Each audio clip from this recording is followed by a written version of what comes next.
பள்ளிக்கூடம் போறவனும் கல்லூரிக்கு போறவனும் குடிசையில இருப்பவனும் கோபுரத்தில் வசிப்பவனும் ஏறு பூட்டி உழைப்பவனும் ஏசி கார்ல போறவனும் சந்தைக்கு தான் போறவளும் ஷாப்பிங் மால் போற பொண்ணும் வாங்குறாங்க நெகிழி பையில வாங்குறாங்க நெகிழி பையில வாங்குவது கொஞ்சம் கூட சரியே இல்ல.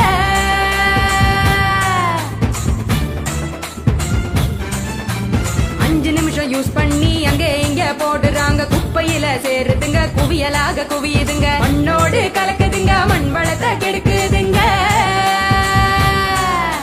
சாக்கடைய அடைச்சுக்கிட்டு மழை வெள்ளம் தடுக்குதுங்க ஆள் இல்லா நேரம் பார்த்து அங்கே இங்க எரிக்கிறாங்க காத்தோட கலக்குதுங்க அந்த காத்தையும் தான் கெடுக்குதுங்க. ஆகாயத்தை அடையுதுங்க அங்கேயும் தான் மிதக்குதுங்க பதறுதுங்க பஞ்சபூதமும்